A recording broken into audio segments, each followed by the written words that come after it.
I watched her laugh, that same head-tilted flirtatious giggle I once found irresistible, now hidden in the shadows of a dimly lit booth with half a glass of whiskey in my hand. I realized it was all just an act, not a single bit of it genuine. She was performing, like always, casting her attention on whoever held her interest this month. Tonight it was a man across from her, crisp blue suit, confident posture, swirling his wine like he owned the place, like he owned her. Maybe he did. In my hand. The envelope felt heavier than it should. Smooth paper, sharp edges, a line of ink inside that would end this farce. No more playing the loving husband. No more forcing smiles for photos. No more lying to myself. No more coming home to her whispered, "I love you." As her phone buzzed face down on the table, I caught her leaning in, fingers touching across the table, her lips curling into that practiced smile. Bold. Right in public. No shame.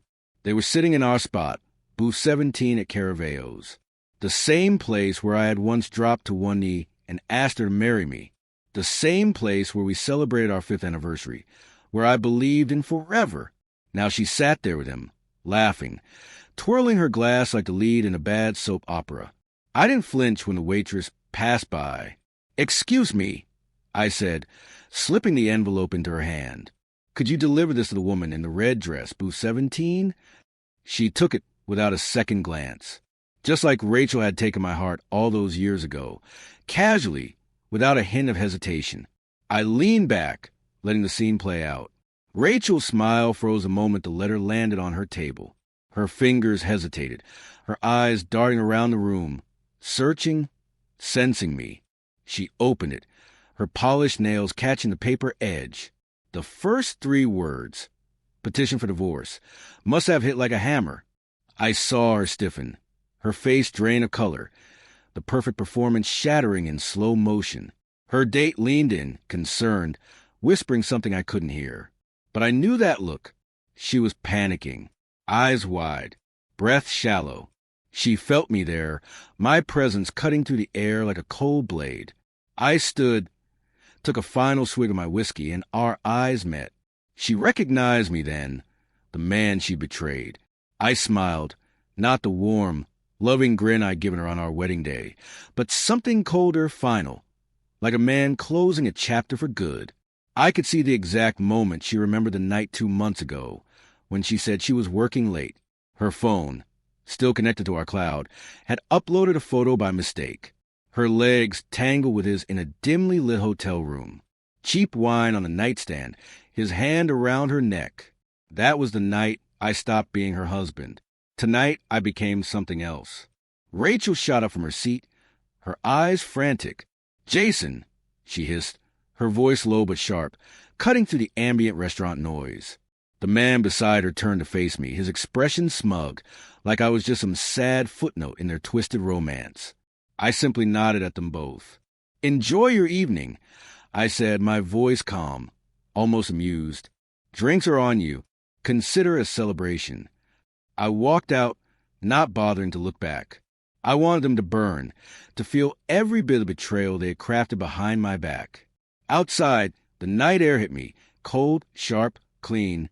I lit a cigarette, the first one in years, feeling the old habit crackle back to life. Funny how betrayal can resurrect the parts of you that you buried for love. My phone buzzed. A message from Rachel. "What the hell do you think you're doing?" I ignored it. Let her scream. Let her beg. The divorce was real. And for the first time in years, so was my peace. The buzzing continued through the night. Calls, texts, voicemails. Shifting from rage to pleading to dead silence. I didn't answer a single one. Not because I didn't want to, but because I knew if I heard her voice, even now, a part of me might still want to believe her. That part had to die tonight. I drove aimlessly, the city lights blurring through my windshield like a fading memory. I ended up at the beach we used to visit in the early days, her barefoot in the sand, pretending to be cold just so I'd pull her close. I used to think those moments were real. Now I wondered how many of them were just another act. I got home around midnight. The house, dark, empty, a reflection of what my marriage had become. At 12:41 a.m., the front door slammed. I stayed on the couch, let her find me there, calm, composed, unmoved. You're out of your ****ing mind. She snapped, heels clicking on the tile. A public stunt? A divorce letter at dinner? Are you serious? I didn't even look at her. You and your boyfriend looked like you were having fun. Don't do this, Jason. I'm not doing anything. I replied, my voice flat, just giving you what you clearly wanted. She tossed her purse to the floor, eyes blazing. You don't even know what's going on. Oh, I know enough. I've got the photos, the timestamps, the hotel receipts, the late nights that weren't at the office. You think I'm stupid? Her face twisted, jaw clenching. It was a mistake. How many times, Rachel? 10? 20? Every Thursday and some Fridays? That's a lot of mistakes. Silence. She sank into a chair, the fight draining from her face. But then her eyes turned cold, calculating. You were never enough, Jason. Always working. Always tired. You stopped looking at me like I mattered. There it was. The twist. The gaslight. The classic narcissist play.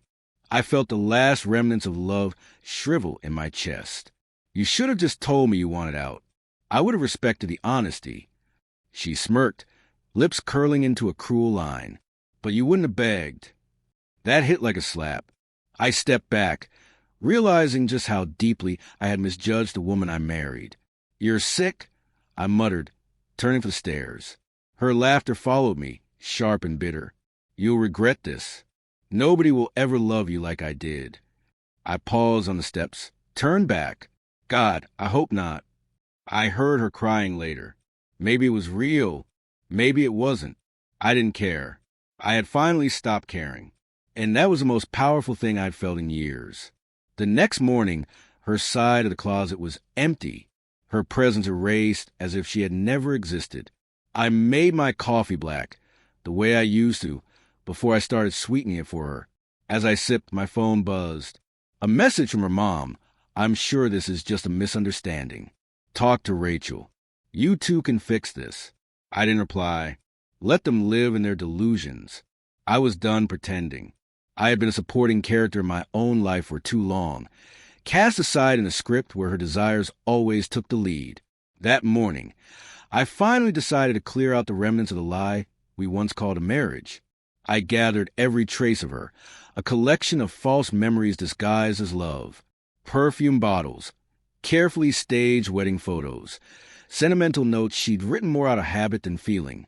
I threw them all into a box, not to destroy, just to remove them from my world. Smashing or burning them would mean I still cared. I didn't. Around midday, my phone buzzed. An unknown number. The message read, You humiliated her. You didn't have to do that. No name, but I knew who it was. Her lover. I stared at the words for a long minute, feeling the anger rise, hot and bitter. I wanted to fire back with a brutal reply to remind him that I had the receipts, the photos, the messages, everything needed to tear apart their carefully crafted lie. Instead, I typed just one line. Tell her next time to pick someone smarter. Then I put my phone down, exhaling the last of that anger. That night, I met my brother Matt for a drink. We hadn't seen each other in a while, my life too wrapped around her chaotic orbit to make time for anything else. I told him everything over a couple of whiskeys in a dimly lit corner of the bar. He listened without interrupting, nodding occasionally. Finally, he said, I never liked her, but you looked happy and I figured it wasn't my place to say anything. I smirked, a bitter twist in my mouth. Better now than 10 years and with a couple of kids, right? He clinked his glass against mine, a silent agreement. The days after that felt lighter. I wasn't numb, just clearer. The grief wasn't for her, but for the version of myself I had lost in that marriage. The man who bent, compromised, apologized for things he hadn't done just to keep her content. That guy was gone, and I was starting to get to know the person who replaced him. When the court date finally arrived, I stood outside the courthouse in a charcoal suit I hadn't worn since a long-forgotten promotion, back when she still pretended to be proud of me. She showed up 20 minutes late, wrapped in a white blazer like she was playing the innocent victim. Her lawyer stood beside her, expression unreadable. She glanced at me with a look that could have cut glass, pure venom behind her eyes. I felt nothing.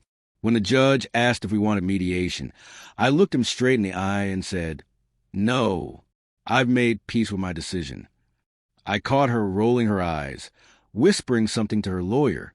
I didn't bother to listen. We signed. We swore. We left.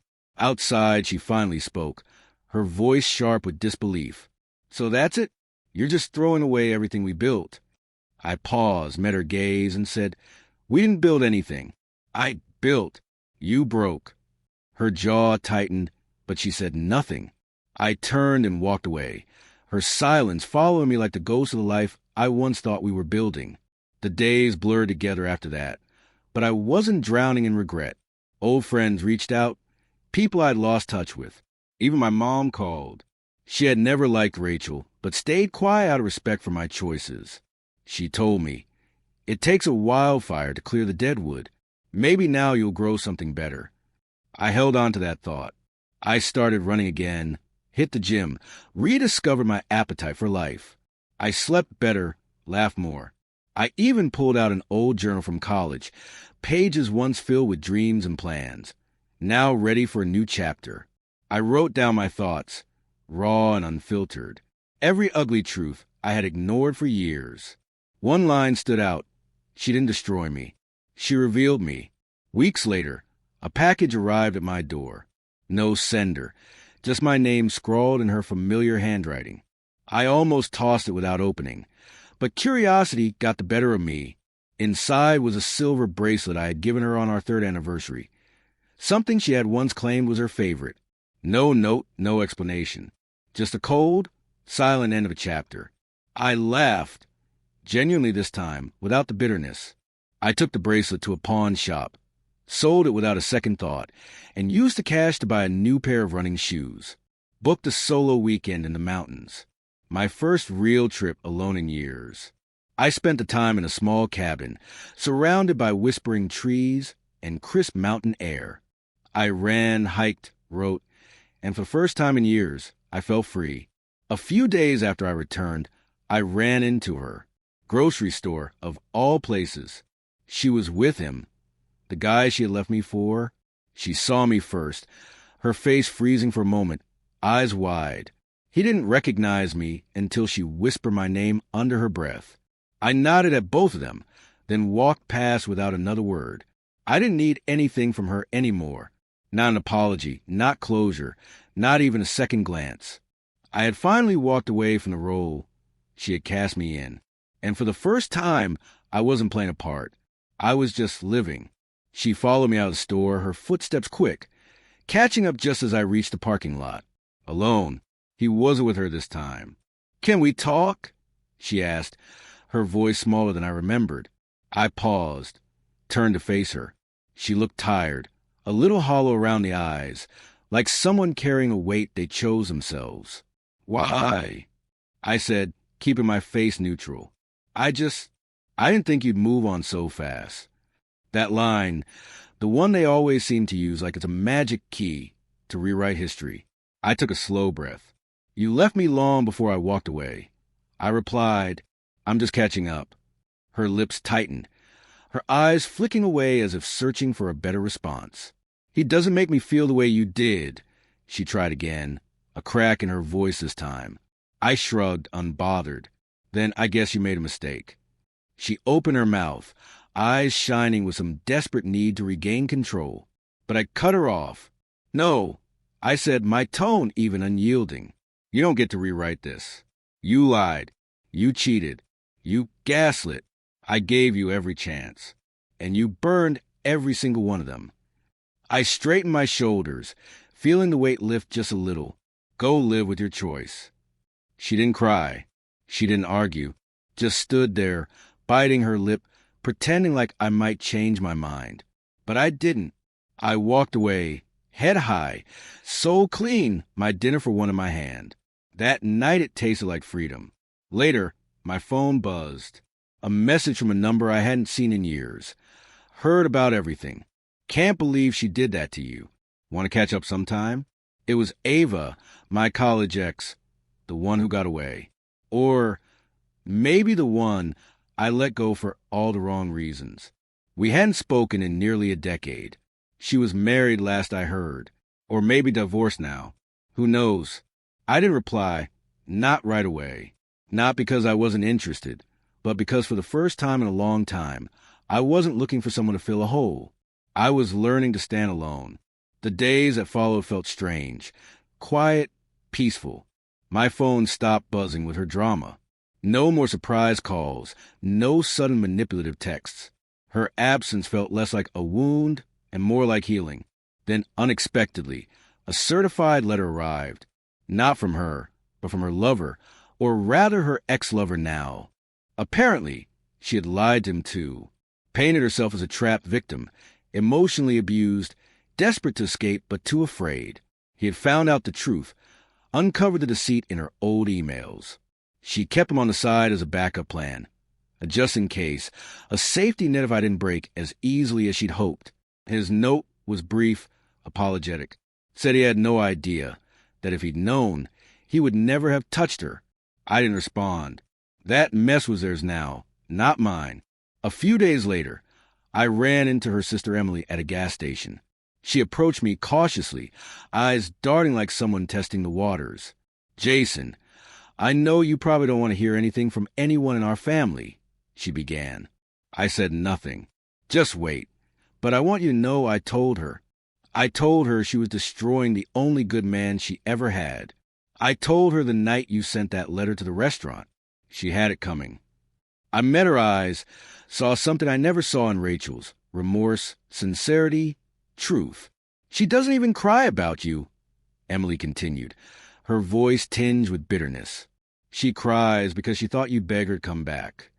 That was all I needed to hear. I nodded, simply said, "Thanks," and drove off feeling a shift deep in my bones. I hadn't just survived her, I'd outgrown her. A month later, I took a spontaneous trip to New Orleans. I needed noise, color, people who didn't know my name. I wandered through jazz bars, sat in smoky corners of back alley cafes, let the music drown out every echo of her voice in my head. One night, I found myself on a rooftop bar, listening to a woman with wild curly hair and a chipped guitar. Her voice wasn't polished, but it was real, raw, unapologetic. She sang with a soul deeper than any I'd known, and it hit me harder than any breakup ever had. Her name was Claire. We talked for hours about everything but love. No past wounds, no future promises. Just two strangers letting the night be whatever it wanted to be. When I walked to her car, she turned and said, "You look like someone who just got out of a cage."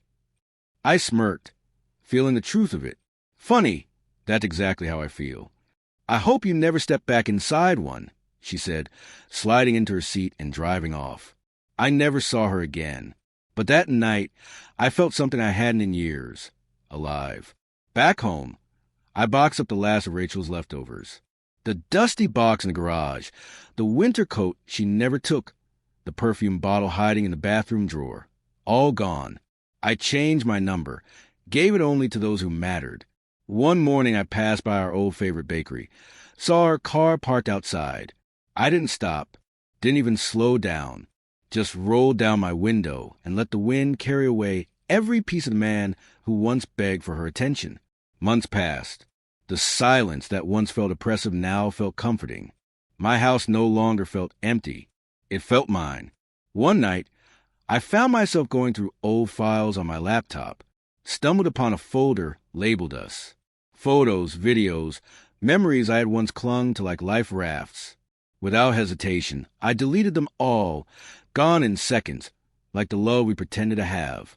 Later, sitting on my back porch with a glass of scotch, I pulled out a notebook and started writing. Not therapy, just truth. I wrote that I had loved her, that I had given her everything, that some days I had wanted us to work more than I wanted to breathe.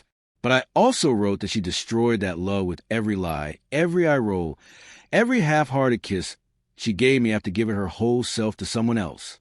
And then I wrote the lessons I had earned. Never beg to be chosen. Never accept breadcrumbs from someone who feasts behind your back. And never let someone mistake your loyalty for weakness. I folded that page, placed it in a drawer where I keep things that remind me of who I am. Not who I was with her, but who I became without her. This story started with a dinner. It ended with a letter. And in between was a man who lost everything only to find himself again. She can keep her lies, her lover, her empty victories. I have something better.